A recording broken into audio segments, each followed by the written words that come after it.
Hi everyone, my name is Mima. Thank you for clicking this video. This is going to be my sketchbook tour, and this is actually inspired by Now's Meow on Instagram. They just recently did a sketchbook tour here on YouTube, so I will be linking their video down below if you want to check it out as well.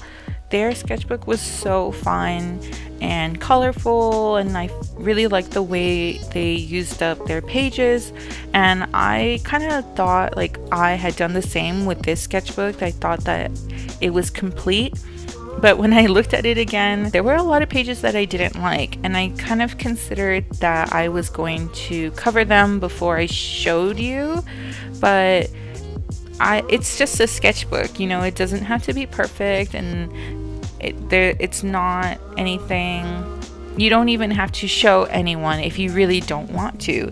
So I thought I would just leave the pages raw, just so you could see my process in general, and maybe you can get some inspiration from it as well. So I actually purchased a sketchbook to take on a trip with me to Europe, and so these pages are actually from Amsterdam, and I thought I was gonna be cute and do a bunch of field notes, but the reality was I didn't really do that many drawings. Some of these are from Spain as well.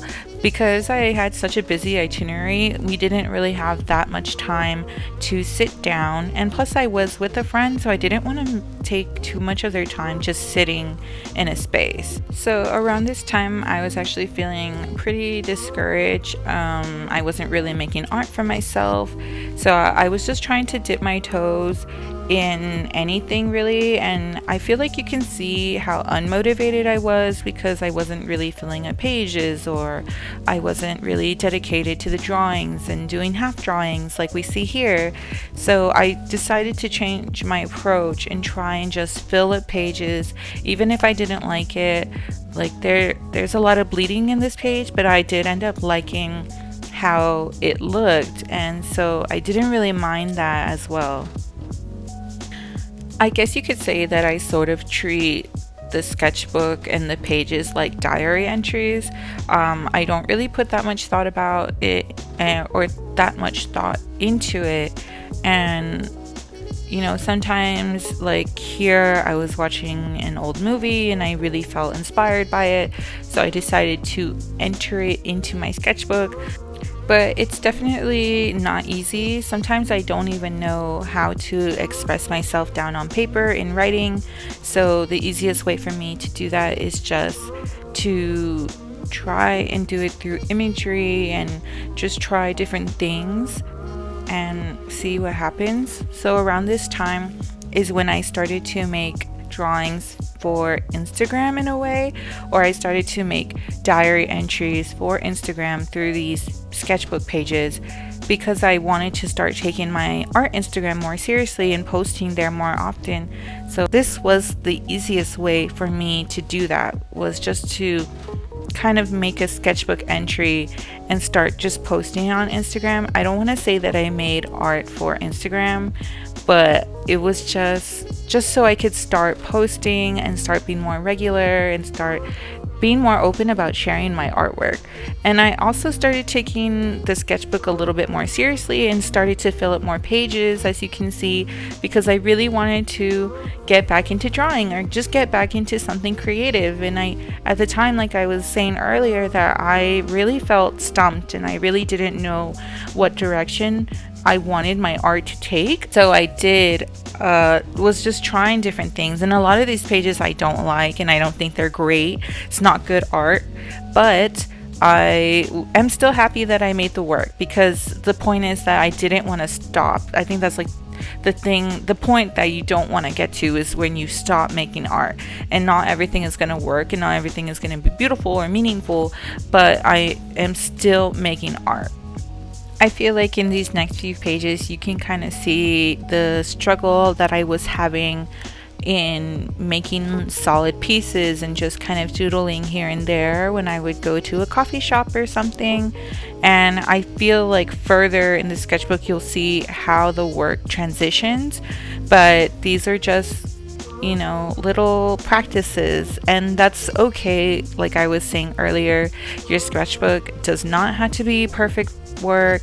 It does not have to be solid. It doesn't have to be a final drawing. And now, even when I look back at these sketchbook entries, I could see certain things that I could have changed or certain things that I could add, but it's not required of me, because this was a learning piece, and you can see how my art develops over time. And it's nice to have that kind of log, and it's nice to not go and fix every single little thing and just let the art be.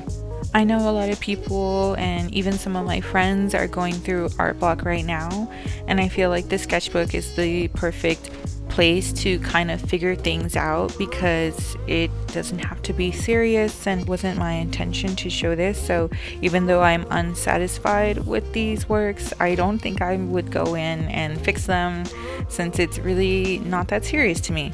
So around this time is when I started making videos for IGTV, and I knew that eventually I wanted to make YouTube videos, so I decided to start somewhere small and just make some quick videos. Like this one was a prompt where I gave myself the ability to use 4 different drawing materials and draw 4 different scenes. So that's what this was. And then I also started just doing voiceovers as well. So like in this one, I was playing with the idea of using different materials and layering. I found this old ink that I used, and it was pretty dry, and I had a nib pen that I only had 1 nib for, but I still like a lot of the aspects of the drawing. There's a lot of childlike features, and also different colors that I don't normally use on a daily basis, and different contrasts as well. So I really just kind of took that and ran with it and started putting things down on paper and not really thinking about it, but being more concerned with filling the page, since I was having issues with that previously. So you can see, like in this next page, I was trying to do another video for IGTV, and it was going to be a gouache painting, and I never even finished this painting, but I don't mind it, but it's fine. I still made a video out of it. This next page is probably one of my more favorite pages, because I was starting to feel more comfortable in using my sketchbook more regularly. I think I was drawing almost every day, or at least doodling a little bit every day, and so I feel like it was just easier for me, and I was more loose with the drawings, and putting together the composition was coming a lot easier to me as well. When I started making these short videos, I feel like I was starting to get more excited about drawing and kind of having something to look forward to, because it wasn't just about the process of drawing, but it was also about the video that would come out of it and the editing, and that was something that I was learning at the time. So I was doing a lot of like self-teaching and learning, and it was like a fun project for me. I think that in the future, what I want from my sketchbook is to keep it very diary-like, and to keep it very personal, and to not really put that much pressure on myself, because although I think we care about like aesthetics, or we care about what the outcome is, I want to put more focus on the process of drawing, or the process of testing new materials, and not being so dissatisfied with marks or unintentional things that you don't like in your sketchbook. But I feel like I said it before, that it's nice to be reflective about how far or how different your style has changed, or you might look back on your sketchbook and find something that you are interested in. It might spark a new interest as well. Anyway, I hope that this video kind of inspired you to start drawing again, and maybe if you're going through some kind of art block, getting back into your sketchbook can kind of help you figure things out. I know it really helped me when I was going through a really tough transition, so I hope that you guys like this video, and I want to know like what your goals are and what your plans are for your creative stuff. And so please feel free to tell me. And thank you so much for watching. I know it's not easy putting yourself out there, but I appreciate you being here with me. I hope you have a good day. Bye.